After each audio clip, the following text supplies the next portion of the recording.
I'm Cherry Healey, presenter and documentary maker, and in today's Holland Barrett Masterclass, I'm going to talk to you about how you can change your approach to fitness during perimenopause.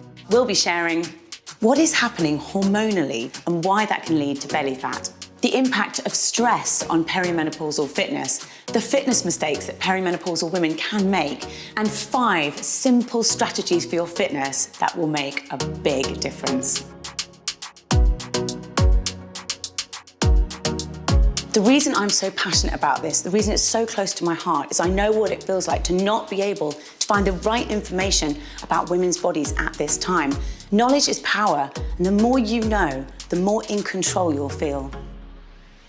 I've always been really into exercise. I really enjoy it. It's part of my weekly routine. But what I noticed when I turned 40 was it just wasn't working in the same way that it used to. My jeans were getting tighter. I wasn't loving my shape. I felt like my waist was getting a lot bigger, so I upped my exercise. But nothing changed, and it was really frustrating. I found that I was waking up in the middle of the night, which means you've got disrupted sleep, which means the next day you're tired. So not only are your hormones changing, and it's really confusing, getting myself into the gym, getting myself to exercise was just getting harder and harder and harder. Joining me on this overview of women's hormonal health is Dr. Emma Ross, physiologist, women's health advocate, and all-round knowledge powerhouse. The first thing I want to get across is that although lifestyle does have a big part to play, your hormones have a really big impact on how your body shape changes and how your body responds to physical fitness, which means we need to think completely differently about how we work and work out with our body at this time of life. Whether it's your body shape changing or sleep deprivation messing with your motivation, the physical changes that we experience as women now can take a real emotional toll, especially when you just don't know what's happening to your body. But once you understand the science of what's going on, it's so much easier to take back control, as we'll see. Over to Dr. Emma for that all-important science. Let's talk about the impact of hormone changes on your body, fitness, and motivation. When you go into perimenopause, instead of your hormones following a predictable flowing pattern, they become much more chaotic, spiking and crashing, with an overall decline in both estrogen and progesterone.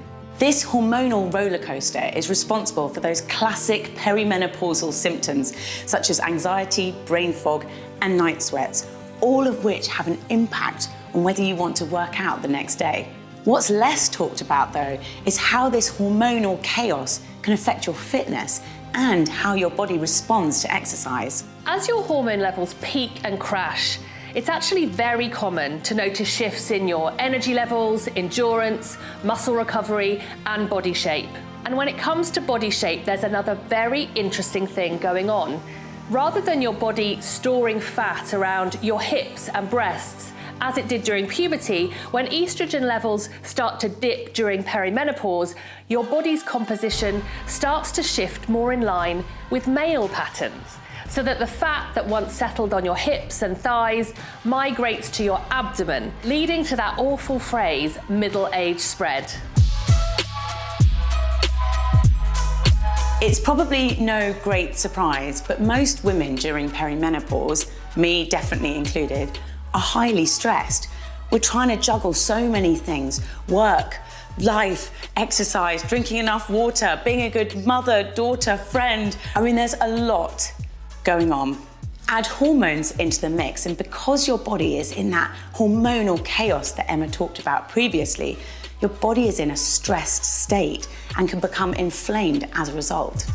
In the context of fitness and exercise, if you're in this inflammatory or stress state, when you add even more stress into the system, such as hardcore exercise or calorie or carb restricted diets, you create more stress, which can in turn contribute to fat stores or stop you getting the results you're after. Another big thing that has an impact on your body, metabolism, and risk of injury is sarcopenia.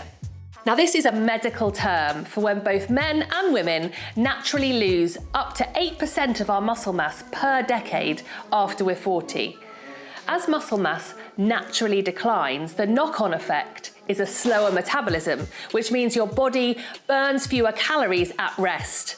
So it's really important to preserve this muscle mass. And the type and style of fitness activity you do can really help, as we'll discover a bit later. And as though it wasn't fun enough, research suggests that levels of ghrelin, which is the hormone that makes you hungry, tend to rise during perimenopause. This means that you might be more inclined than normal to reach for those sugary snacks, especially when you're in a rush. Now, if you've gained weight or you're just not happy with your body shape, your strategy might be to skip breakfast, cut calories, run faster, sweat harder, all of the things that might have worked for you in earlier decades. I did all of those things, every single one, and I was really confused because my body was not responding in a way that I was used to. I just couldn't find the right information that was created with perimenopausal women in mind. The problem with working out excessively is that because you already have a highly stressed system, if you continually add to that stress with the wrong type of exercise, it can actually hinder fitness results. Restricting yourself of calories has an equally counterintuitive effect, putting your body in a stressed state and impacting the maintenance and development of that all-important muscle. But the good news is there are some really simple, scientifically backed things that you can start doing today to give you an action plan so that you can approach your fitness differently. I talked earlier about the fact that as we age, muscle mass naturally decreases, and this accelerates as estrogen drops during perimenopause. And because of this, if there's one thing I would urge every woman to take from this video, it's that you should add or up the amount of strength training you do.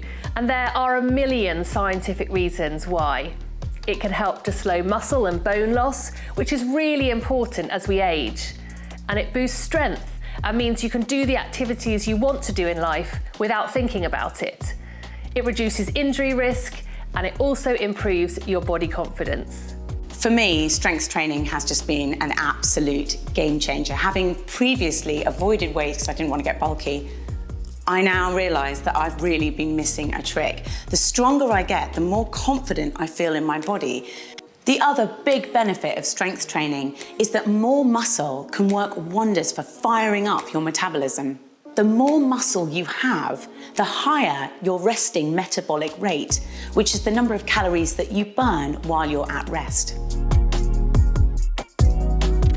The other big change that I've made is to consciously up my protein intake with things like shakes, protein bars, yogurts, just my diet in general. So you can chuck in your favorite protein powder, banana, mango, blueberries, whatever you've got in the fridge, maybe some nut butter, some chia seeds, and there you go. You've got a shake absolutely packed with protein, and it tastes great as well. I would really encourage you to start your day as you mean to go on.